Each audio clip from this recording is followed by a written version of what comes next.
Hello, everyone. Welcome to another Asia Global Institute Public Policy webinar. I'm Hei Tang, the Associate Director of the Institute. The AGI Public Policy webinar series features leading experts from universities and think tanks around the world to present their recent research on global public policy issues and discuss their implications for Asia and the world. I'm delighted to have two distinguished scholars in the field of supply chain management to kick off the webinar series for this year. First, let me introduce Professor Chris Tang. Professor Tang is a UCLA Distinguished Professor.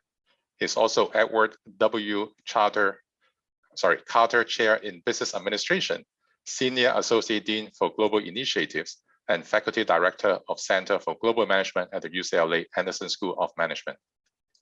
His recent research focuses on social innovation in developing countries, identifying how companies operate in the environment to do good while doing well at the same time, where corporate responsibility, social justice, and environmental stewardship can go hand in hand. He was elected as an Informs Fellow in 2011, Fellow of the Production and Operations Society in 2011, and Fellow of the MSOM Society in 2015. From 2002 to 2004, he was Dean of the Business School of the National University of Singapore. As a world-renowned scholar in the field of global supply chain management, Professor Tang has been a consultant to numerous corporations such as Amazon, HP, IBM, and Nestle. He has been a frequent contributor to numerous newspapers columns, including the Wall Street Journal, Financial Times, China Daily, Fortune, among many others. Joining Professor Tang today is Professor Tinglong Dai, Professor of Operations, Management, and Business Analytics at the Johns Hopkins Carey Business School. He holds joint faculty appointments at the Johns Hopkins School of Nursing and Institute for Data-Intensive Engineering and Science. He's on the core faculty and leadership team of the Hopkins Business of Health Initiative. He joined Carey in 2013 after receiving a PhD in Operation Management Robotics from Carnegie Mellon. That means in less than 8 years, he was promoted to full professor, which is an amazing record. Professor Dai's work has been published in leading journals such as Management Science, Marketing Science, and Operation Research, has been recognized by Johns Hopkins Discovery Award, Informs Public Sector Operations Research Best Paper Award, and many other awards. The COVID-19 crisis has been instrumental in highlighting the role of supply chains in ensuring economic prosperity, public health, safety, and even social stability. Meanwhile, the current pandemic has increased the overdue interest among businesses, governments, and academics towards environmental, social, governance considerations, in short, ESG considerations. Based on their recent AsiaGlobal Paper titled Unifying ESG and Supply Chain Thinking, an urgent call to action in the post-pandemic era, Professor Dai and Professor Tang will examine challenges and opportunities for ESG and supply chain management practitioners and researchers. Through case studies, they will illustrate why well-calibrated ESG measures should play a central role in supply chain management practices. In the first half an hour of the webinar, Professor Dai and Professor Tang will first discuss the main findings of the AGI paper. After the presentation, there will be around 30 minutes for Q&A. Throughout the webinar, for the online audience, feel free to type your questions in the Q&A box, and I will try my very best to direct your questions to the two professors. Professors, take it away. Thank you. Thank you, Professor Tang, for your really nice introduction. It's an honor and a pleasure for Chris and I to be here. And let me just proceed to share my screen. And Chris, do you want to say a few words before we? No, please go ahead. Okay, thank you. So as Professor Hei Tang has kindly introduced, and so our talk will focus on how to connect ESG and supply chain thinking. And but let me say that good morning, good afternoon, good evening, everyone. Thank you for all being here. And whenever I talk about supply chain, and I always try to share this poem. So this is a poem I share with my students at Johns Hopkins every year when I teach supply chain. Some of you may have heard about it, especially if you have read the novel by Ernest Hemingway, titled "For Whom the Bell Tolls." No man is an island entire of itself. Every man is a piece of the continent, a part of the main.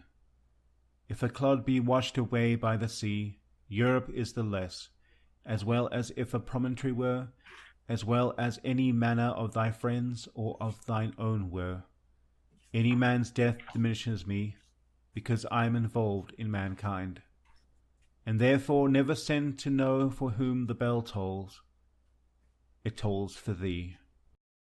That's a beautiful poem. It basically says that we're all connected, and we cannot assume that our actions does not have impacts on others. So that's a really beautiful poem, except it doesn't really tell us what the ESG is, right? So ESG, as in the title, stands for environment, society, social, and governance. So the whole concept of ESG and traces back to 2005 United Nations report. But the year before that, we have this so-called father of modern corporate sustainability movement, whom for many of you, if you're old enough, you probably remember him. His name is Kofi Annan, and I remember him. And he was Secretary General of United Nations. And he had this meeting with global business meetings, during which we called for the business leaders to incorporate sustainability in the operations decisions. And the following year, there was a UN report that established a legal framework for the integration of environmental, social, and governance issues into institutional investment. So that was actually the beginning of the whole notion of sustainability investing. Now, the rest is history. The reason we are here is really because this is not just an ESG movement, not just a movement embraced by ideologists. This is really a lot of money on the table, just to be honest. We are looking at 35 trillion US dollars. That's more than the US GDP. That's the amount of assets managed in ESG portfolios in the world by 2021. In fact, you may have seen much bigger numbers, but this is one of the numbers that Chris and I uncovered during our research, and this was estimated by Bloomberg Intelligence. Now, by 2025, this number is expected to increase further to 53 trillion US dollars. Now, this is not just about North America or Europe, even also in Asia, and we see that both in mainland China and also in the entire Asian region, including Japan, we have seen tremendous growth in the amount of ESG funds. From 2018 to 2019, there was a lot of growth, but it has accelerated during the COVID-19 pandemic. From 2019-2020, we see the new ESG funds launched, measured in billions of US dollars, has increased, has more than doubled from 25 billion to 51 billion. And for the first 9 months in 2021, we have already seen 88 billion US dollars. So that's a lot of money on the table. Now, the question is, what happened? There are many important movements in the human history. Why does ESG generate so much momentum? Why suddenly people care so much about ESG? So Chris and I, we look into this. We thought that there are 4 factors that contributed to the interest in ESG. First of all, there is a value shift. Today in most business schools, you still hear MBA students and business school professors talk about maximizing shareholders' value. So that's still what we teach in our MBA classrooms. But in the meantime, the whole world has changed from emphasis on shareholder value to stakeholder value. We realize that it's not just enough to increase our shareholders' interest. It's also important to protect the interests of our customers, our clients, and more importantly, the citizens of the earth, because we all share the same earth. So that's a value shift. The other important change is in terms of a measurement, in terms of metric. if you look at the traditional notion of a corporate social responsibility, the emphasis is about accountable actions, trying to encourage corporate leaders to do right thing to society. That has changed to ESG. ESG is more about measurable outcomes to give investors the tool to measure whether a company is truly doing sustainable, is truly doing sustainable things to society. And when investors can measure what a company is doing, they can use investment as a tool to reward or punish companies. The third important change is in terms of power. So we know that in a company, corporate leaders, they have a lot of power over the control of a company. And so theoretically, investors own the company, but in reality, corporate leaders, they have a lot of say in terms of these important decisions of a company's day-to-day operations.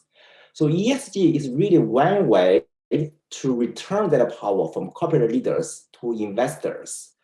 Because investors who care about sustainability, they can choose to invest in companies that create positive changes in not just financial performance, but also non-financial performance. So this really creates an important balance between the power of corporate leaders and the investors. And then lastly, and also most importantly, is about the mindset shift.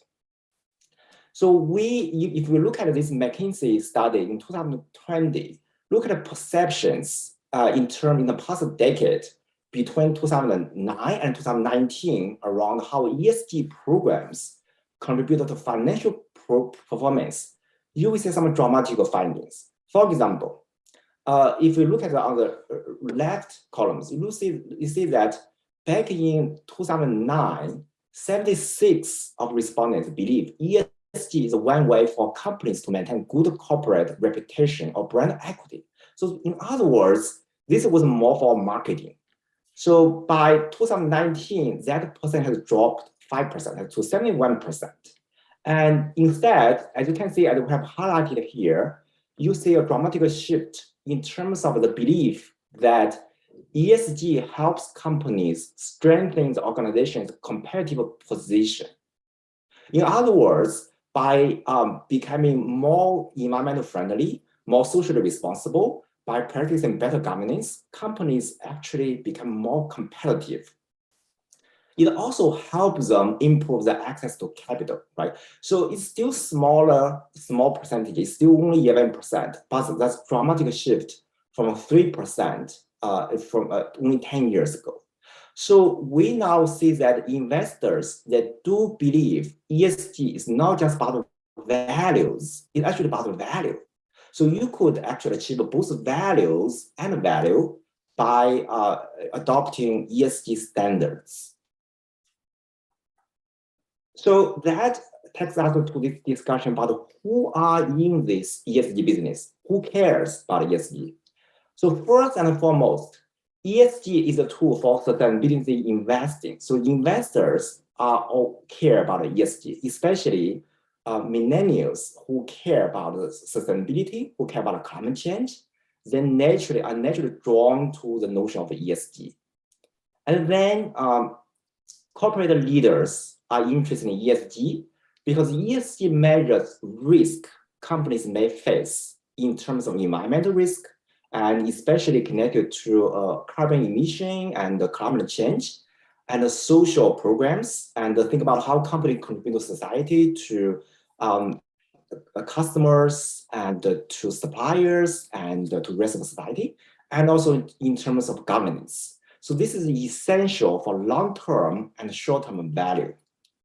And third, ESG is important for accounting, auditing, and consulting firms.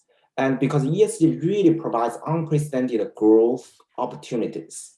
In fact, PwC plans to invest $12 billion and hire 100,000 staff to help clients with their ESG needs. We're not just talking about a cost of doing business, we're talking about business.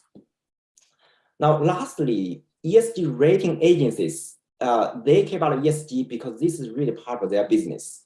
by end of the day, investors have to rely on indexes such as Dow Jones Sustainability Indexes, Morningstar, Sustainalytics, MSCI, etc.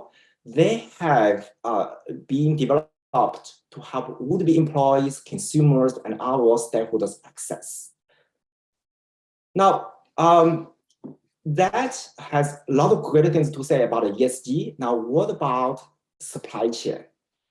Turns out that if you really want to measure a company's ESG performance, you have to look at the supply chain. So according to a study and by Scope ESG Analytics, there are certain sectors that are highly relevant to the supply chain, especially for food, manufacturing, apparel, textiles. We have some leaders from these industries today. And to measure ESG performance of these industries, we have to look at the supply chains, because supply chains really account for a large percentage of the ESG impact. Now, there are certain sectors have a relatively low relevance to supply chain, but even for so-called low relevance, they're still very high. For example, in services industry, if you want to measure the environmental impact, we have about 50% of that come from the supply chain. Now, my field of expertise is in healthcare. And so in the healthcare industry, we know that if you only look at a company's own, a hospital or a pharmaceutical company's own emissions, that doesn't really tell you much. So we actually have 3 levels of emissions. We have Scope 1, Scope 2, and Scope 3. So Scope 1 emissions are the company's direct carbon emissions from its own operations. Scope 2 are companies' indirect carbon emissions from its utility supply. Now, Scope 3 is really the part that is really causing problems. There are emissions not directly associated with the company, but up and down its supply chain. If we don't link ESG and supply chain thinking, just imagine how much would be missing. Just give you one example from the healthcare sector, which is the sector I focus on in my research. 80% of supply chain impact of carbon emissions really come from supply chains. So if we do not keep track of that, which is actually the case, most companies don't report their Scope 3 emissions. Only 19% of manufacturing companies disclosing Scope 3 emissions, whereas only 22% of service companies disclosing their Scope 3 emissions. We really don't know much. And companies may have great ratings, but the actual performance may be a disaster. So with that, I thought this is a great point to pass on to my collaborator and Professor Chris Tang, and he will give a deeper dive into the rest of this presentation about, he will talk about the case of Amazon. He will also talk about the challenges, opportunities of incorporating supply chain thinking into ESG. Thank you, Tinglong, and thank you, Hei for the invitation. I'm delighted to join Tinglong on this workshop. It's a really fantastic idea. So as Tinglong mentioned, that a lot of companies, they do not report in terms of the ESG measures of the suppliers further upstream. So therefore, maybe the ratings could be a little bit misleading. So let's take a look at one particular case study of Amazon. Now, Amazon is one of the largest e-commerce company in the world, and it can be classified as a service company. So therefore, if you look at the rating developed by Refinitiv rating agencies, and they do extremely well. Now, Refinitiv is a subsidiary of the London Stock Exchange. They were acquired from Thomson Reuters in 2018. Now, if you look at these charts, you notice that Amazon has a very good rating. The best rating would be A+, and then from A+, A minus, and so forth. And then they also declare how they weight different measurements. So the weight, the E, the environment, 30%, S, the social one, is 35%, and then remaining on the governance measures. Now, on this chart, everything looks very good. But now let's take a little bit deeper. Next slide, please. Now, if you look at Amazon versus Walmart, I just checked just 10 minutes ago. In terms of revenue, over the 12 months, trading months, Amazon and Walmart, in terms of revenue, they are comparable, close to $500 billion in sale. Phenomenal. But it's phenomenal that you notice that in terms of pre-tax profit, Amazon has $30 billion of pre-tax profit, and yet Walmart has only 13 billion profit. Then the question, how come Amazon is so much more profitable than Walmart? In this case, it's because the business model. If you look at Amazon, 60% of the sales is generated by the third-party sellers on the platform. So therefore, if you look at this chart, they rated A+ by Refinitiv, which is based on the carbon emissions, right? So in that case, you look at that, they are so successful, and yet they're so big, so huge revenue, and yet they claim that their carbon emissions is only 1/7 of the Walmart. Well, if you dig deeper, it has turned out that a lot of carbon emissions are not generated by the Amazon truck drivers. They are generated by the suppliers, logistics providers, by the suppliers, the third-party sellers further upstream. So therefore, if you look at the A+, is it truly A+? That is questionable, right? So therefore, I think the investors need to deserve a more accurate measures in terms of the carbon emissions of Amazon for the end-to-end supply chain solutions. Because if you only look at Amazon itself, you don't capture the entire picture. So therefore, for the ratings concern, that is not a fair comparison between Amazon versus Walmart, because you compare apples and oranges. So therefore, this needs to be changed. Next slide, please. Now let's look at the social measures. Well, the E measures, by and large, is considered more better defined because you measure carbon emissions, you measure water efficiency, energy efficiency. Those are much more concrete measures. Now, when to come to S, social, it is getting a little bit more obscure or nebulous. So according to a survey conducted by BNP Paribas 2 years ago in France, and they found that 60% of the respondents, they found it very difficult to really agree on what social measure ought to be.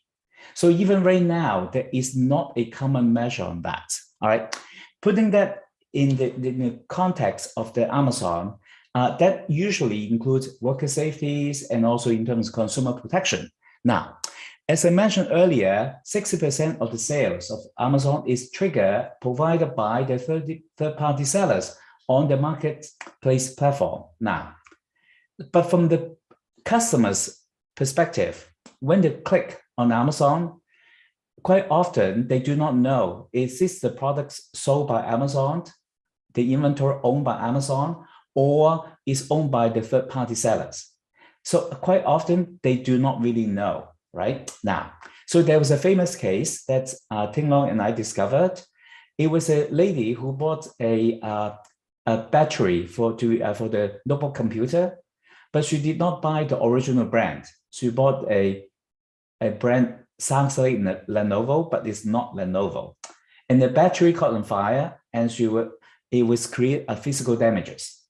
And then she wanted Amazon to compensate for the physical and psychological damages, and Amazon denied the liability because it said, well, it's not really our product, it's our third-party products who post the product on our website, therefore we're not liable.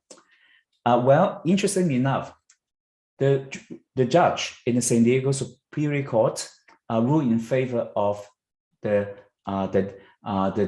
plaintiff, claiming that this lady could not have purchased these items had Amazon did not provide the platform, and also was shipped from the Amazon warehouse. So therefore, Amazon is liable. But of course, Amazon is appealing. So, but this highlights that this is a social issue. Is it something Amazon needs to take care of? So investors expect Amazon to do that? That's questionable. Next example is talk about in terms of supply chains transparency disclosure. So last year, Amazon was under the Senate hearing, and in September 2021, I have to remember which year we're in. So they are supposed to disclose the supplier's identity and the location. Well, as it turns out, it's much more difficult than you think. Amazon tried to do that, but then they discovered that Amazon themselves actually do not know who the third-party sellers are. How could that be? As it turns out, there are new technology tricks that can disguise your identity on the internet. So that is really something they call e-commerce browsers. That's something I did not know, but Tinglong discovered that. Next slide. Well, these are the 3 platforms that enable Amazon sellers to use this browser such that they can create different accounts on Amazon, and then with different IP address, such that even Amazon does not know who they really are. Now, then the question is that in the banking industry, we have the know your customer regulations. And yet on the e-commerce platform, actually, we don't know who they are. And actually, even Amazon does not know who they are. So I think that actually this is putting the consumer at risk. So therefore, I think that we need to rethink about how ESG measures should to incorporate the supply chain thinking. Next slide, please. As we point out that the supply chain operations are omnipresent in the food industry, in the manufacturing industry, and therefore, if we don't utilize or incorporate the supply chain measures of all the supplies all the way to upstream, in that case, the information could be misleading and then could mislead the investors. So therefore, supply chain must incorporate a lot of ESG measurements along the supply chain. Otherwise, they put the investors' investments at risk. So therefore, I think that we need to think about it, because right now, a lot of this supply chain risk, they are not taking place at the company itself. It's further upstream, like the deforestation of forests in Indonesia, the collapse of Rana Plaza in Bangladesh, and child labor, because they have illegal subcontracting. So a lot of times, the companies actually does not really know that the child labor was actually taking place because further upstream. So therefore, we need change. So there are a lot of challenges and opportunities that Tinglong and I would like to share with you. Next slide, please. If you look at the challenges, we know that there are a lot of unclear measures based on all the rating agencies. There's no agreement what ought to be measured. So they need to have come to a industry-specific supply chain measures. So that means that one size does not fit all, because different industries, they have different issues, they should be measured accordingly. Secondly, besides consistency, there's also a problem.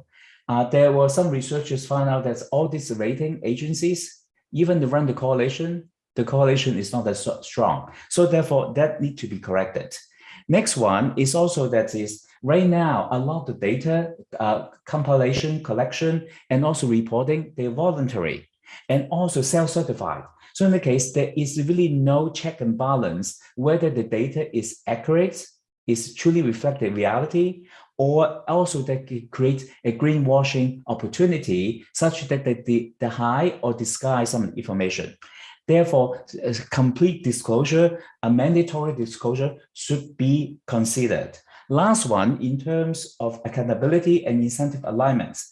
Right now, in terms of, it's not clear how different agencies rate different companies because the algorithm is a black box. No one knows. It's the secret sauce. Then in the case, if we don't know, then it's not clear what this rating really means. So I think in the future, we need to really make sure that the investors are fully aware of the meaning of these measurements and also the reliability of this measurement as well. So let's move on to the next one in terms of what governments should consider to do, the regulators. Right now, Germany, they actually approved a Supply Chain Due Diligence Act in June last year. And basically, that will be effective next year. And actually, that is the measurements will be in terms of focusing on labor, human rights issues.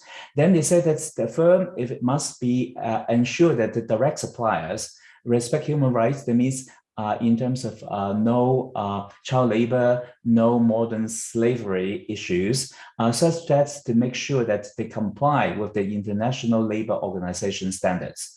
And yet, I think that they stopped short. They did not push further enough to ensure that further upstream suppliers, they comply with the same regulations. So they kind of watered down a little bit. They said that, oh, the firm for those further upstream, as long as they have some kind of risk analysis in terms of further upstream, then they let it go. I think that that is not good enough. And now, having the regulations compliance is one issue, but enforcement is an issue. For example, in California, after the toy recall we have in 2008, California this law was introduced by our current Vice President, Kamala Harris, in 2012 in terms of the Supply Chain Transparency Act. The law is stayed there, but the enforcement is questionable. So therefore, moving forward, we need to have the right regulations and the right compliance and the right enforcement to make sure that the ESG measurements and supply chain measures are incorporated. Finally, we'd like to conclude what we have discussed throughout our PPT presentation. Next, please. Yes, so basically we found that this is really an exciting moment for the Wall Street and Main Street. And it's exciting time, and I think that it's also scary at the same time. And also that I think that now, I think the ESG movement is moving really fast, and this opportunity for everyone to get involved, how to get this right. The moment is now. So I think that we need to get more executives, more government representatives, and also the experts in law, in accounting, in finance, and supply chain work together to come up with the right measurements for our investors and also for our stakeholders. So basically, there is a missing link as far as concerned. Many companies or even rating agencies, they do not really link the supply chain embedded into the ESG measurements. So that is an opportunity to do that in the future so that we can all have really can support the movement so that the world will become more sustainable. I'm going to end here and thank you very much.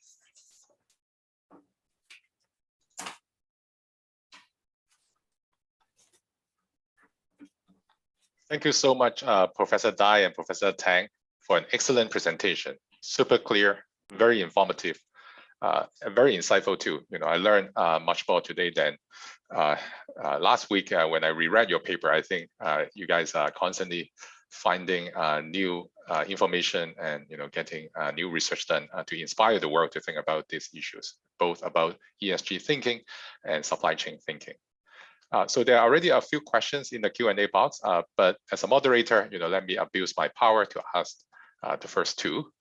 So the first question is really about the definition of ESG, and I want to focus more on S and G, all right? So because I think we have a pretty clear idea about what environmental issues are.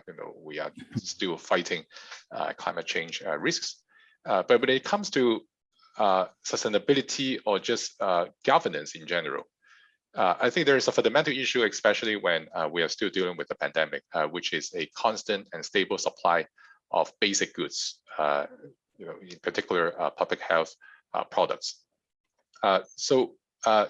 Supply chain is really complex and it involves many firms located in many locations. Given our mandate at AGI, we try to think about a multilateral framework to think about whether there's some multilateral efforts that can be put together by different governments to ensure that the supply chains are stable and really delivering,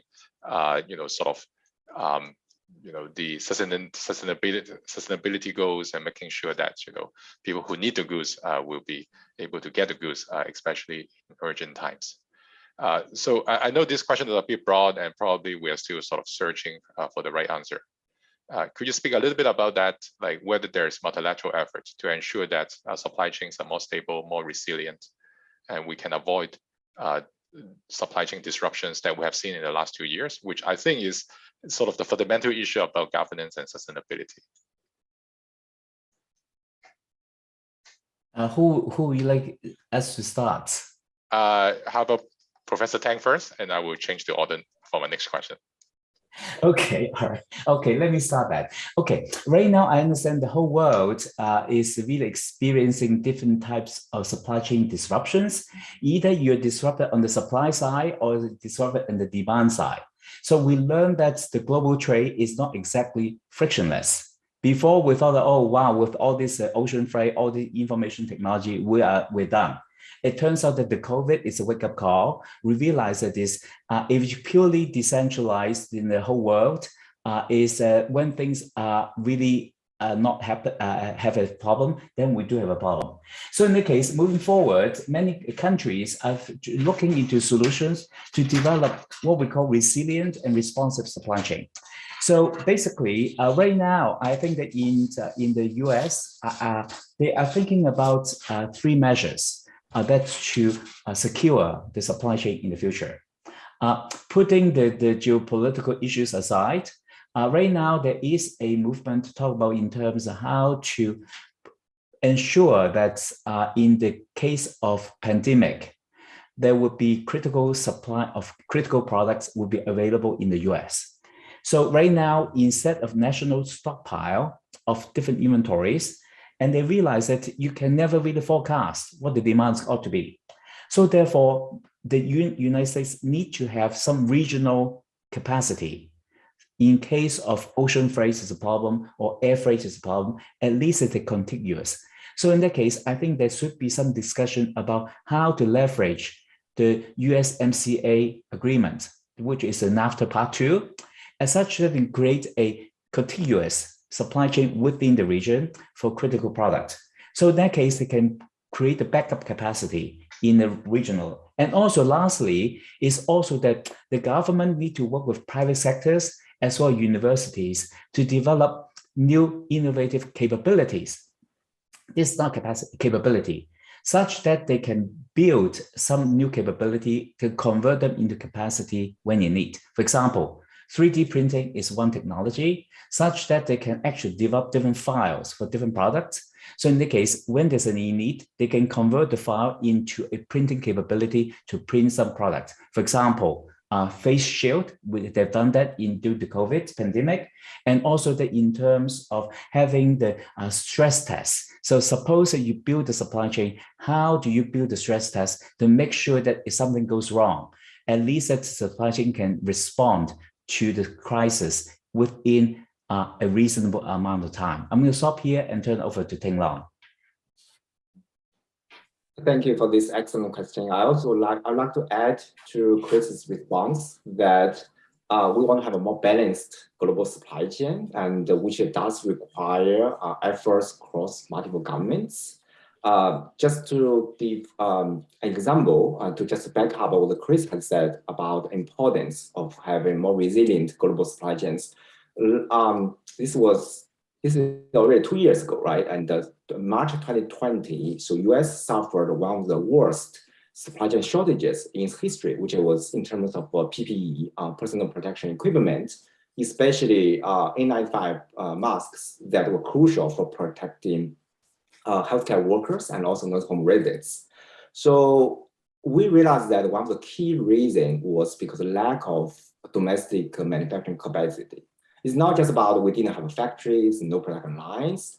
It's the fact is that if you don't have factories, you don't have manufacturing facilities, you don't have the talent, you don't have engineers. And in the US, the #1 most popular major is actually business. So Chris and I were happy that the business schools are very successful. But at a certain point, we thought maybe we are too successful, and maybe we need more engineering students, more experts, more talents. But they're not going to be here unless we have a more balanced manufacturing supply chains across the globe.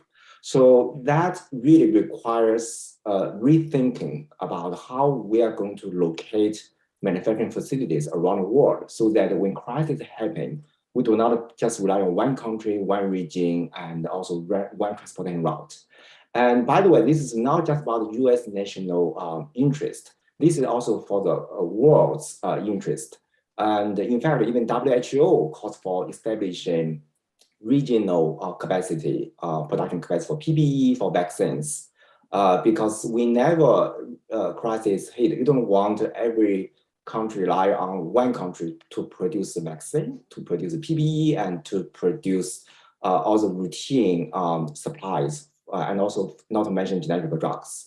So we need to rethink how we achieve that. And it's not going to happen just based on the free economy. I'm a big fan of globalization, but I think globalization hasn't led to the kind of resilient supply chains we need to have, especially in time of crisis. So it does require a lot of collaboration effort.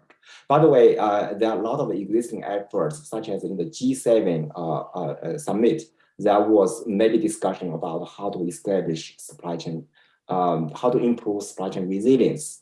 But it's fair to say that a lot of discussions has been mostly about talking. We haven't seen a lot of real actions yet. If anything, I actually feel the global supply chain has become even more imbalanced over the past 2 years.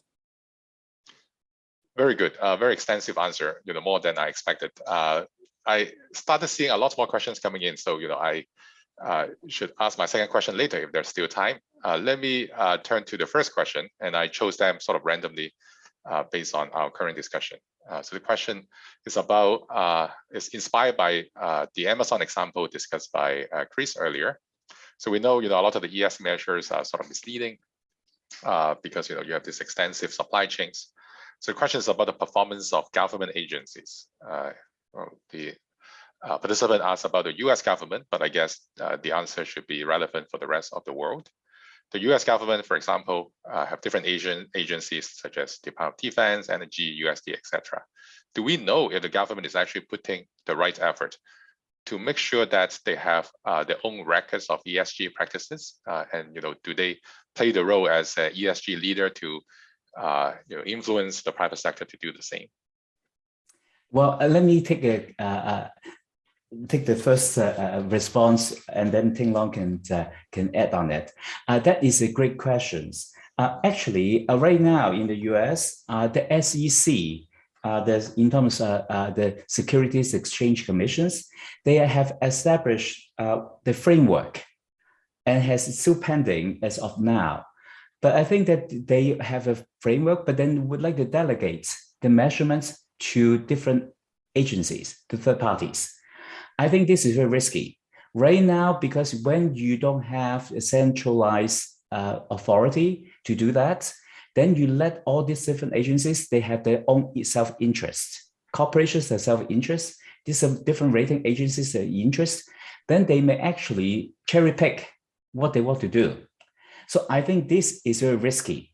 Right now, I think that in terms of the governments in the US, they still think what to do now. But I would like to give credits to Europe. Just last month, the French and the Dutch, they have issued a paper. They're asking the European Securities and Markets Authorities to actually take control of the ESG measure.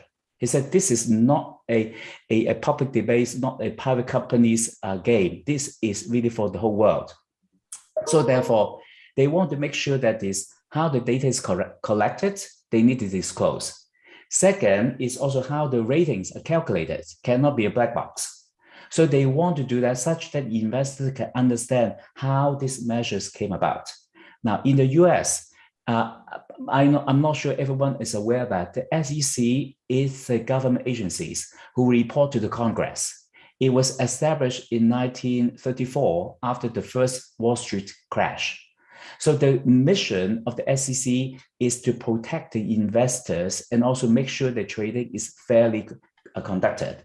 So right now, actually, the Harvard Law School is actually encouraging SEC to take a leadership role to define also all these definitions and measurements. I'm going to turn over to Tinglong. Yeah, actually, Chris has provided really comprehensive, really informational answer to that. I think the answer actually lies in the last part of Chris' answer is SEC. They have an ESG committee, and they are looking at many different directions and looking at, I don't think they have, one thing I don't think they have done is to look at how rating agencies specifically rate companies. But I think they're trying to encourage companies to have a better governance practices and try to reflect ESG. I think I certainly agree that defense, energy, USD, etc., they could do a better job, but I think one of the principal agency is SEC, because this is mostly about sustainability finance in most people thinking. But what Chris and I are arguing today here is that it's not just about investing, this also helps companies managing their own supply chains. Great.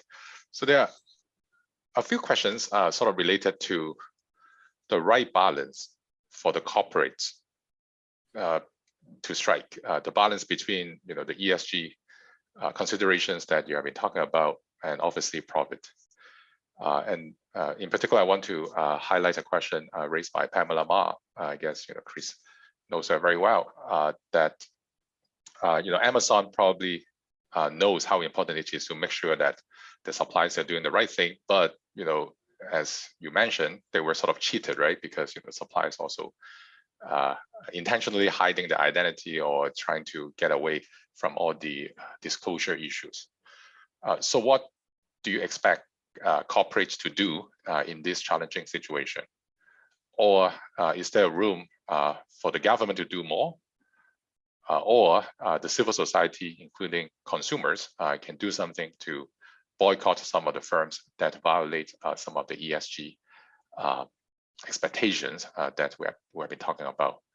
And just in general, according to Pamela, what would be an acceptable level of corporate performance so that firms are not giving up profits just to make sure that they're fulfilling all their ESG goals that may be coming from the regulators, from the government, etc.? Well, this is a fantastic question from Pamela, and thank her for asking these questions. Now, in terms of the mindset shift that Tinglong pointed out, in terms of we change from the shareholder to stakeholder value. So that is really trying to talk about in terms of short-term return versus long-term, right? That's point number one. I think right now the investors, the younger generation, they're expecting companies to be focusing on ESG. So in the case, from the firm perspective, there is a financial goal for the financial markets, but there's also non-financial risks. If the corporate leaders does not pay attention to ESG, sooner or later the investors will leave them. So that's why in one of the McKinsey survey that Tinglong has shown us is that now firms realize that if they don't do good, in that case, they may not be able to raise capital that much. So therefore, the pressure is there. Now then the question is, what is a reasonable measures? Now, I don't have an answer because it depends on the industry. Now, but I think that in terms of due diligence, I think that is necessary. Now, what can we do in terms of due diligence? The corporations, of course, you have to immediately have the supply chain transparency. Know your customers. That is a basic. Who are your suppliers or suppliers? And also, how do you actually put the incentive and penalty put in place such that the suppliers cannot afford to do illegal subcontracting? A lot of times they fly under the radar screen. That's why even the company does not know, right? So, and also that is also the companies can cooperate with NGOs, maybe with the public, to expose any unethical practices. So this is what IPE in Beijing, Margin that Pamela was interviewing with, is trying to expose this kind of bad behavior. So once we expose this bad behavior and also good behavior, the investors, when have the right information, they will correct the market's inefficiencies. I think that's why information is key. Without the information, we cannot do compliance, we cannot do regulations, we cannot do enforcement. So therefore, I salute what Mr. Ma is doing. Margin at IPE is trying to expose good behavior and bad behavior. Let the investors, let the public know so they can take corrective actions. If the companies know what the public will know, they will behave in the right way. I turn over to Tinglong. Chris. Yeah, because I think, first of all, I appreciate Pamela for this excellent question. I do want to remind everyone that Amazon as a company prides itself as the most customer-centric company on earth. And so actually from its founding, its value is actually goes beyond generating shareholder values. It actually a lot about generate value to the customers. So that's actually in some sense, Amazon's own mission is actually aligned with ESG. Because the idea of ESG is to say that this is not just a cost of doing business. This is really how you do well in your business. So for example, the reason Chris and I have written many articles about bad things happening at Amazon. It's not because we are anti-Amazon. It's really because there's a lot of news surfacing over the past 2 years also, because Amazon hasn't really done a good job of disciplining its own third-party sellers. It hasn't really done a good job in protecting its customers. In other words, Amazon is actually ruining its own reputation of being a customer-centric company, but not providing good services to its customers. So that's only one small dimension of the eighth part, which is customer protection. Chris and I have this conversation. We were saying that Amazon has really changed people's way of life in the US in many ways. One way is that you go to Walmart, go to Target, you can buy a lot of really low quality products. That's for sure. But one thing people don't worry about is that if something terrible happens, if some safety accidents happen, you do not worry about being whether you'll be protected or not. The law is actually on your side. But that's not the case for Amazon. Amazon has changed people's perception about whether we will be protected if something bad happens. And the other thing Amazon has changed is that US consumers rely on brands, rely on large retailers to tell whether you can trust certain products or not. So anything you can buy from Macy's, there is some sort of screening, some sort of sourcing process. With Amazon, everything is gone, and there's no quality control and whatsoever. There's no supplier screening. Anyone can sell on Amazon. So now I'm not saying that that's something we have to reject. It's already happening, and the world has moved. We cannot go back to the good old days, right? But at least Amazon needs to make sure that consumers are being protected and the people can trust what's being sold on its platform. Otherwise, it's Amazon's loss, right? Because consumers eventually will abandon Amazon. It does not live up to its own promise of being a customer-centric company. Now, this is only an example for Amazon, but also the same logic applies to a lot of other companies. Great, thank you for the insightful response. Another question, in the interest of time, let me just read it out. So there appears to be mounting evidence that ESG investing is really about excluding bad companies. Could you give some examples to the opposite? Meaning, are there companies being rewarded or overvalued by investors for good ESG behavior? Or I guess, let me start that. Yeah, so well, yeah, go ahead. Well, I think, we don't want to repeat the same example for Amazon, right? Amazon we saw that have been overrated in terms of ESG performance, but it's fair to say that most of the technology companies are overrated. If you look at why ESG funds have achieved above, has beaten the market over the past few years, one reason is because they mostly consider many tech stocks. Tech stocks have been performing really well. Now, tech stocks, you may ask, of course, they are environment friendly because they do not really, to produce a lot of carbon emission, and they're good to customers, etc. But if you think deeper, really think about their implication for society, you'll be scared. Like Chris said, this is exciting but also scary if you just look deeper beyond the surface. So for example, think about a company like Google. What Google is doing, you may think, oh, this is environment friendly, right? And they do not really produce anything that pollutes the environment, right? Not to mention that every year they try to reduce emission from their data centers. But if you just look at the S pillar, look at what Google is doing. Google has essentially killed our local newspapers. It has killed the local news. And without local news, and local governance has become more corrupt and less capable and less accountable.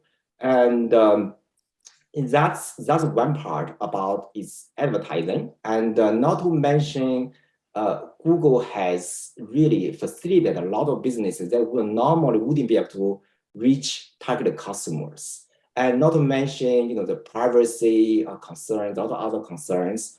If you look deeper, look at the supply chain, because for Google, supply chain really is about who the clients are and who the customers are. It's scary. It's scarier than you think. So I would think that just look at tech companies. They are really scary. The other company would be Facebook, but I don't want to get deeper into that. Maybe Chris, you can add something to this. I'd like to supplement Tinglong's response. Hei Wei's question is that, well, do you have any good examples who perform well in ESG, then the market reward them? Well, there were some studies. Unfortunately, the result is a mixed bag.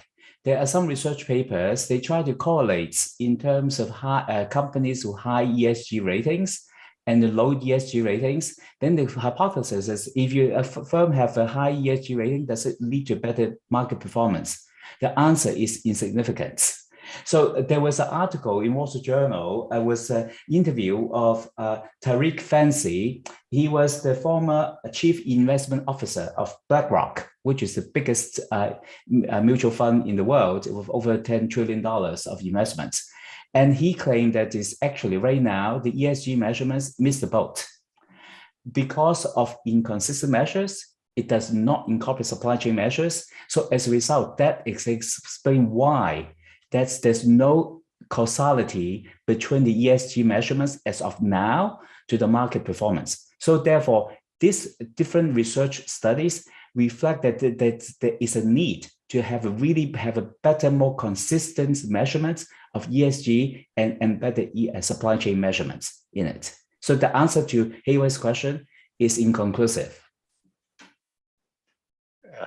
I may be disappointed by this result or the research finding. In the last 2 minutes, I actually want to ask a philosophical or maybe a very challenging question. It's actually raised by one of the participants. I saw a very long question. I'm still trying to digest how to phrase it in an easy way. So let me just say it this way. So we have been talking about E, S, and G. And Tinglong has already mentioned, well, there's actually quite a lot of disagreement about what S and G are. But this question from the audience is, what is the right weight between E, S, and G? Because E is clear to most of the people, right? We want to protect the environment. And when we look at G, a lot of the focus is on corruption, bribery, maybe human rights issues, etc. But there are other important issues depending on who you talk to, right? For example, gender diversity, racial diversity on the board. So would the focus on ESG lead to sort of over investment in E, and therefore an unintended consequence comes out that is, overlooking a lot of the S and G issues, which may still be very important for global development? This is a fantastic question. There are surveys that reflect exactly that, because E is a better measurement, and also the number measured is not that overwhelming. And also the investors understand that. That's why that's actually a lot of investors, they gear towards E. And also to be fair, sustainability and E came earlier. Then the S came in after social injustice and income inequality, and also in terms of worker safety, human rights issues came about. So then it's really add on. But right now, there is not a clear measures. As I mentioned before, it has to be industry specific, because depending on the type of supply chain operations you're involved in. So therefore, if we don't have a good measures, you're absolutely right. The investors may be fatigued. There are too many measurements. Then in the end, they may not believe in any one of them. So therefore, I think that SEC need to do that. And also we want to make sure that the integrity is in place, because right now all the data is self-reporting, self-certified, and voluntary disclosures. So, but I don't think that we should stop the movement. It is a good starting point, but I think that we need some kind of refinement, so such that we have some key measures. So I think that hopefully we can get there. But I think that right now we're not quite there yet. Tinglong, you have anything to add? Yeah, I think that's a perfect answer. I just want to add that it's true that the vast majority of ESG funds actually focus on E, because they're easy to measure. But as we have demonstrated, even for the so-called easy to measure pillar, it's really hard to measure if once you look beyond a single company and look into supply chain. And so the S and G, the fundamental challenges, cannot use ground definitions and how many dimensions we should include. So it's going to be even harder. But just because it's harder work does not mean we shouldn't do it. And we actually curiously believe that harder actually just means it's more exciting, just more work for all of us to work on. We really appreciate everyone's excellent questions and for this exciting exchange. Great. So there's last question that just came in, and I made a mistake earlier by saying that it was the last one. This is from your friend, so I have to ask it. It's from Frank Chan from CTU. The question is short, but I have something to add on to his question. In terms of green, we have CO2 footprint. How supply chain approach differs? But I guess my question is, so we know at the firm level how polluting they are, but when we have the right data set, let's say you see the entire network, how are we going to collect the data and how are we going to enforce those indirect pollution through the supply chains? Well, maybe I take a stab at this. In terms of green, in terms of supply chain, green supply chain, it's very difficult to measure. So for example, take apparel industry, for instance. H&M, they try to recycle the garments. You can take your used clothes to H&M, you get a coupon to buy a new clothes. But then as it turned out, a lot of these collections, most of the clothes, they end up in the landfill. So it is green, is it not green? So that is questionable.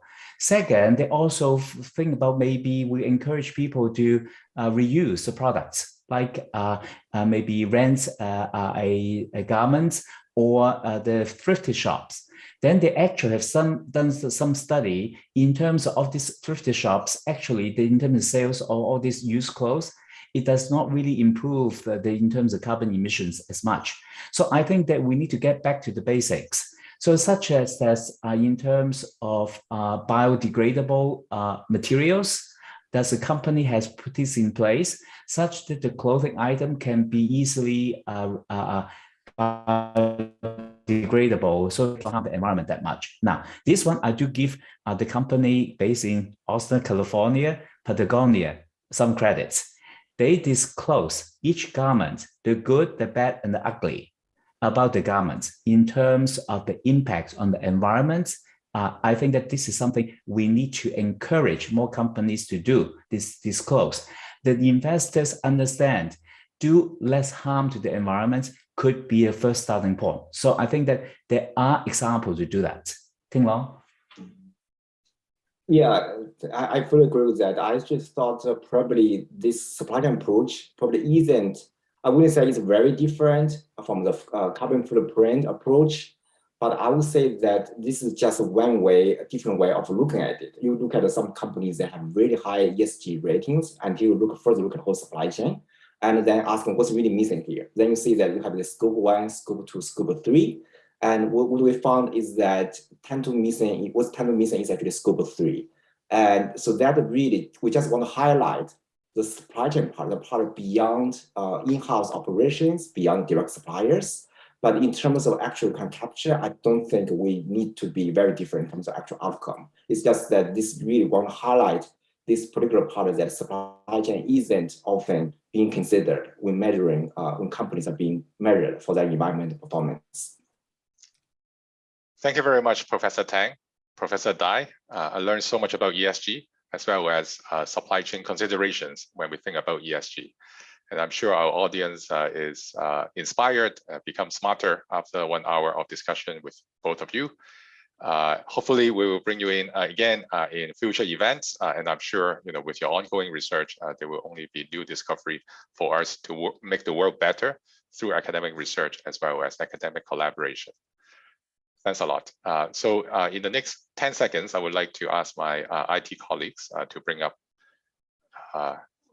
something which is our next event.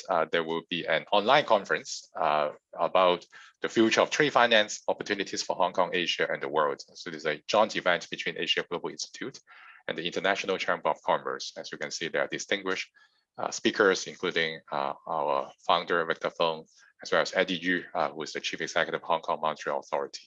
Pamela Ma, who just asked a question, will be one of the speakers as well. So you can register online or take a photo of the QR code right now. Next, please. But But in general, do follow us on multiple social media platforms. We are on almost everything that is on your mobile phone. We constantly post events like today's webinar on different platforms. And then we have our Asia Global Online, which is our weekly column research article to talk about different issues related to global public policy issues. All right, have a good day and have a good night to Professor Tang and Professor Dai. We were truly happy to listen to your discussions and let's work on ESG and make the world better.